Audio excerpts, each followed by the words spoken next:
I'd like to call the Finance Subcommittee meeting to order. Would the clerk please call the roll? Chairman Elliott, Counsel Leary, Counsel Milonazo. Here. Two present. Thank you. The purpose of tonight's meeting is twofold. The first is to go over the FY16 budget report year-to-date through April, and then the administration is going to present the FY17 proposed sewer rates, which we're actually having a public hearing on, I believe, May 31st, I believe. So if it's okay with my colleague, I guess I'll turn it over to our city auditor at this point, Brian Perry, to talk a little bit about the fiscal report through April. Thank you, Mr. Perry. Unless my colleague has any questions at this point. Thank you, councilors. Honestly, to try and keep it a little brief for you guys, I didn't have anything formally prepared. I think a couple things that stand out is at this point we're actually closed through with the snow and ice account, so we're in better shape as we were last year. Obviously, a year ago's winter was disastrous. The scope of this year's winter was much less severe, but as mentioned through prior meetings before, that the timing and the event and the nature of the storms we had actually did contribute to a higher severity than we had hoped for with the snow and ice expense that you will see in the report. Otherwise, on the whole, we're still on track there. We're about this is through the end of April, so we're looking at about 10, 12, or 83% of the way through the year. Mm-hmm. And overall, we're in the high 70s, basically, so we do have some leeway. Mm-hmm. I believe it's about 24 million or so in the school, when you round up all the school budgets together, that we do have some room for now there. There are some expenditures coming down the pipeline through the school department. And then overall, we have about a $41 million or so available citywide, counting the schools. That we do see some expenditures on the horizon, but we're in good shape, relatively speaking. Great. Okay. Thank you. Thank you. Any questions? Just a quick question. I guess just as you I know you sit down with the city side a lot. Have you already met with the financial team over in the school side yet, or not yet? I've been in a couple meetings with them at this point. I've met with Mike Cassidy and with Gary through meetings, and I've communicated with them quite often on some issues that I'm trying to keep my eyes and ears open on as well, just to make sure that what's going on is done. And obviously, I'm aware of anything before it comes through, so I don't want to have any surprises on my end. Any concerns or any red flags you're seeing, or just good communication at this point? It's a work in progress. There's communications on both sides, and there's a degree of learning curve, honestly, on both ends. Okay. No, I appreciate that. I think through the chair, I think ultimately they have a new financial team. You're new to it, so it'll take some time. I'm glad that you've already sat down, met with them. I know you've met with our meeting with the city side on a regular basis, so I think it's equally important that you keep that relationship with the school side, make sure that we're communicating effectively, because that's part of the problem you have. Sometimes you have new folks. People can misconstrue what one other person's saying, or different ways of looking at different issues. The financial team on the school side appears to be pretty good folks, but they're new to the jurisdiction, as it were, so there's some stuff that we need to make sure we're working together to avoid any problems that may or may not come down the pike. But thank you. Thank you, Councilor Leary. Let me just note that Councilor Mercier is here, Councilor Leahy is here, and Councilor Samaras as well. Thank you all for being here. My question, Mr. Perry, has to do with some specific line items on the school side, not on the city side, that actually went over their budgeted dollar amount. Some went to 107%, some went to 115%, and it looks like they're actually positions. And I'm just wondering if that's something that is addressed at the end of the year during the reconciliation, or how does that actually happen, that they actually would go over the approved budget amount? Well, on some of the line items, I'm thinking that jump out, it's really one department, or actually two departments. One that you see a consistent theme throughout most of the middle school, especially with one department, and then the special ed budget, or the special ed expenditures, is something that's certainly on my horizon as well for my monitor. Okay, thank you. Like I said, there's nothing on the city side that went over the budgeted line item, but there were, I want to say, at least a half a dozen or so on the school side, so, okay. I don't have any other questions. Do you have any questions? Okay. Thank you, Mr. Auditor. At this point, we'll turn it over to the city manager and his finance team to give us a presentation on the FY 2017 sewer rates. Mr. Manager? Thank you, Mr. Chairman, and through you to the committee and the city councilors present and to the people watching at home. First of all, by way of background, is that the United States Environmental Protection Agency issued an administrative order to the city of Lowell in 2003, ordering us to mitigate our combined sewer overflow. And as a result of this, this order, the city council in 2013 voted a loan order of $40 million to address the combined sewer overflow. The combined sewer overflow project has been in design. We're spent already almost $800,000 to $900,000 for design services alone, but that's just about completed. So in the near future, actual construction of the combined sewer overflow is going to begin, and therefore we're going to have to borrow the vast bulk of this $40 million in the short term to pay for the construction. And the resulting effect is that we're going to have to start paying the debt service on the $40 million, which is a much more debt service than we currently have to pay out of the enterprise fund. In anticipation of this, we have taken many steps to reduce the impact of this $40 million loan order. And I'd like the director of the wastewater utility, Mark Young, to talk about the intermunicipal agreements that we have renegotiated to deal with debt service.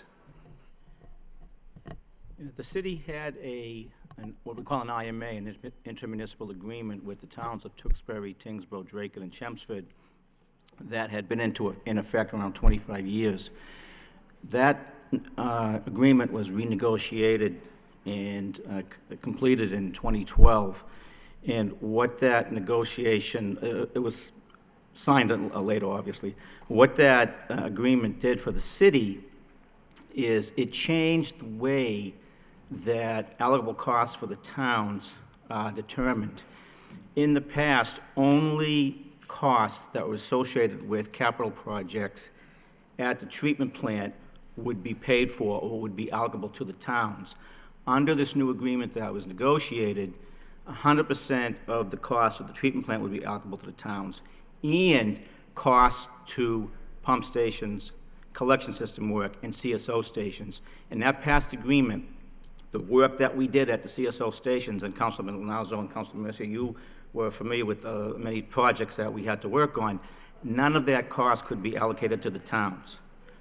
With the new agreement, the work, most of the work that we're going to be doing with this $40 million will be allocable to the towns. So that was a significant victory in the negotiations for the city of Lowell.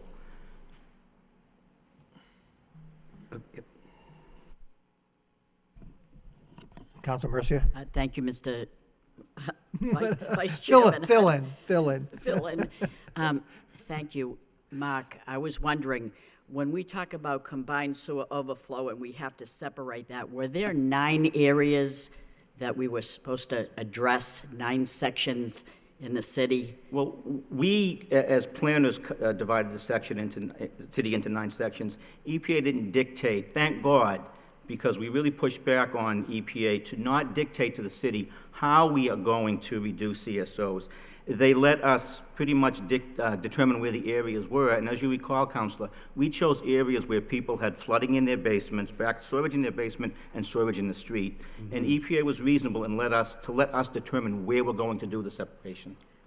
They did say you have to spend X number of dollars, but yet it was like an unfunded mandate. They would give us like $20,000 for a $8 million project. It's kind of tough, and so... It is an unfunded mandate. Right. Thank you. Oh, that's an excellent point. This is a mandate, and if we don't follow through with it, we would be fined further by the EPA. So it's something that was just dropped in our laps for us to take care of. But out of the 9 so-called areas, how many have we accomplished already out of the 9 sections of the city? We did significant work in the Pawtuckaville section. We did a lot of work in the Highlands, and we did some work in South Lowell along Gorham Street. So we, like I said, Council, we weren't directed or mandated by EPA where we were going to spend the money. The city decided where we were going to do this.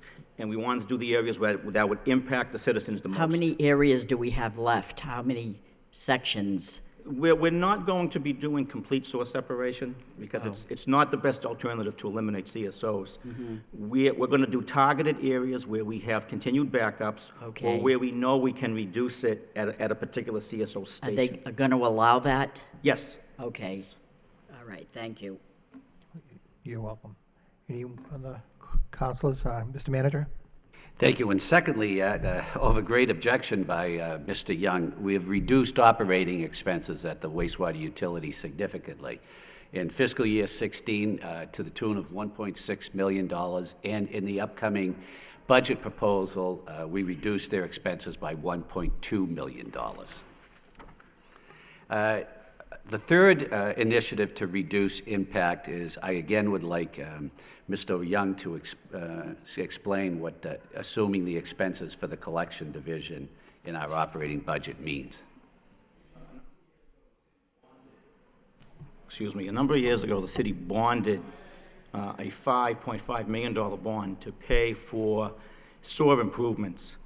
And this was to be allocated at a $1.1 million expenditure a year, not in the O&M budget, but an actual bond. This was to pay for any sewer work for replacing sewer lines, replacing catch basins, replacing manhole covers, rotting sewer lines. Also, it was going to be used for lining, which we like because it's less expensive and less intrusive than open and cut on a road, obviously, and for cleaning sewer lines. So that expenditure was not in the my general budget at wastewater. It was in a bond. When that bond came up, those expenses had to be put back into the O&M budget at wastewater. Thank you very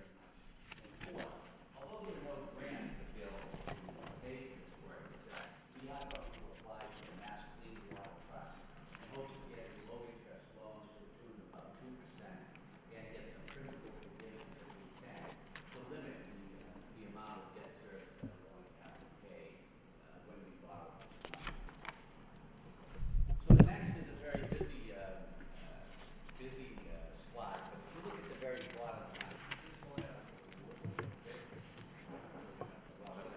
if you look at the bottom line, and that is principal fund balance at the end of the year, as you can see that beginning with fiscal year 14, is that the fund balance has been going down because the current sewer rates have not been kept up with the expenses of the wastewater utility and now the debt service that we're taking on.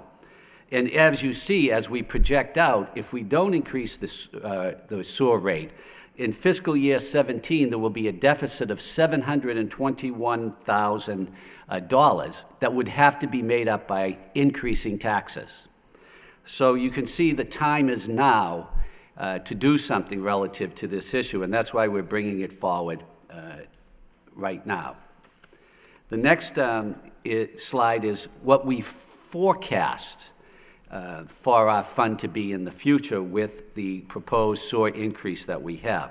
First of all, take a look at the third line down where it says debt service. You can see for fiscal year 17, the debt service is going to be $6.5 million. But as you go through fiscal year 2021, you can see that our debt service rises exponentially because we're borrowing the $40 million, and therefore our expenses are much more than right today than they should be if it wasn't for this mandate from the EPA. So again, if you look at the bottom line, the projected ending fund balance, our proposal is to increase the sewer rates for the first 3 years. And the first increase will be for fiscal year 17, and it's projected to be $22.54 for each quarter for the average user in the city of Lowell. This will continue, we say, for fiscal year 2018, But then when you look at 2019, based upon our projections with this sewer rate increase, because we're paying it right up front, we need the money right now to pay the debt service. But as we move along, we're going to have a better fund balance in the wastewater utility. So we're projecting probably in fiscal year 2020, right now we've projected a 0% increase for the final 2 years, but I think if everything holds true, it'll be even better news. I think you'll be looking for a rate reduction when we get to fiscal year 2020, because the fund balance will be in much better shape, and we'll be able to give relief to the sewer users in the city. And remember, the reason we're using this financing method is that we want to make sure that it's the users that pay for the debt service.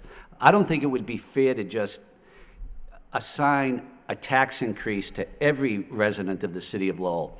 Say, for example, Lowell General Hospital is a great user, and they should be paying for their use, and not a senior citizen in a single-family home. So what we want to do is we want to make sure that it's the users that are paying for the debt service and not the average taxpayer. So I think there's good news on the horizon, and I think that in a short period of time, you could see a rate reduction. And again, just to remind my colleagues, this is actually going before the full council at a public hearing on the 31st. So this, again, is for informational this evening. Councilor Mercia? Thank you, Mr. Milanazzo, Councilor Milanazzo. How do we rate with the, in lieu of taxes? Do they pay sewer charges? Yes, they do. What about 501c3 organizations? Do they pay sewer charges? Do they pay Everybody pays. sewer? Nonprofits? Right, they pay for it. Do they pay water too?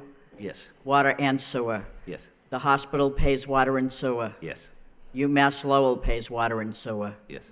Okay, thank you. I feel better already. Thank That's you. why we're doing it. Okay.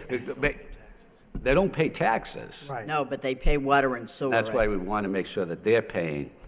So if we were to just increase taxes to pay for this, all of these high users would not be paying. Right, that's right. So I want the public to know Right, this. no, That's why it's I'm an asking excellent these question, and so we want to make sure that they're paying for it also.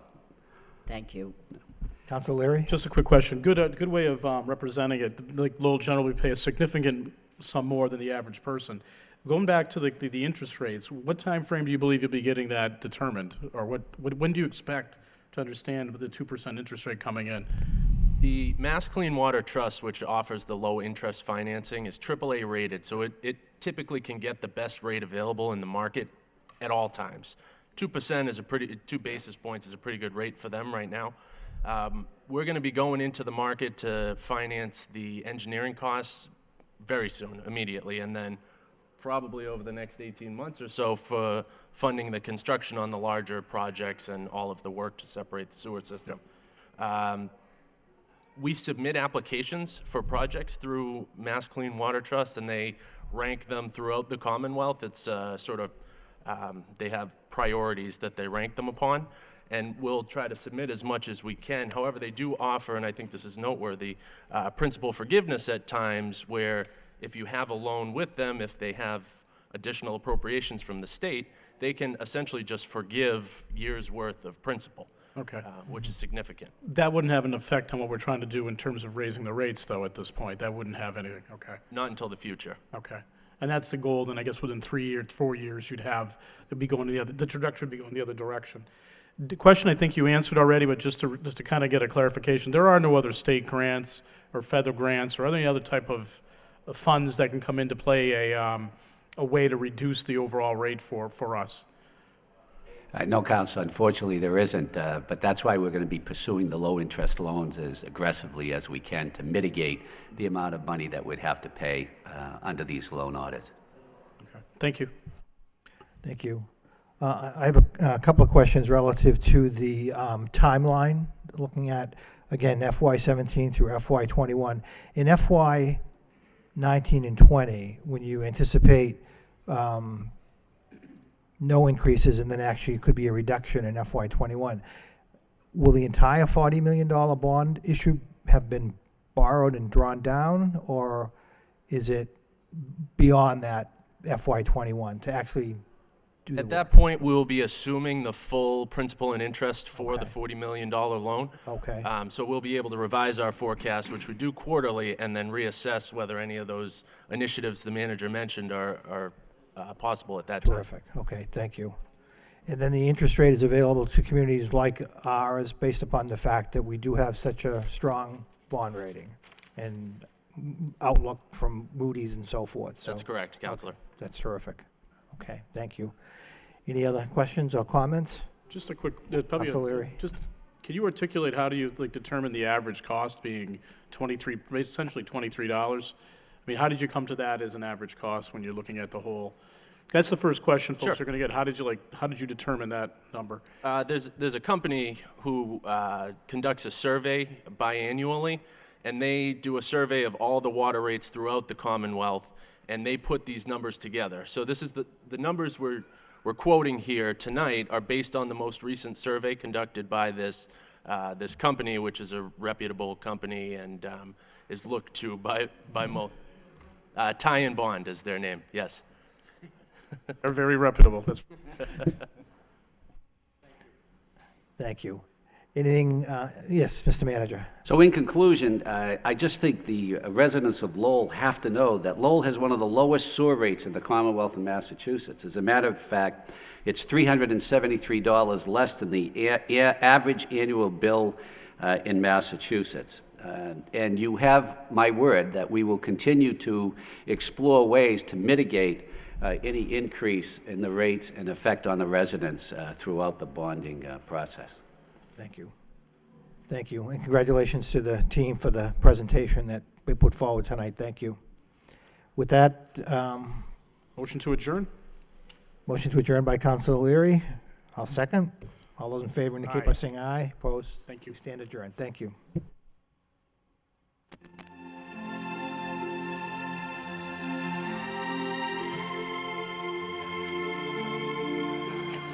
Good job. What's that mask, man?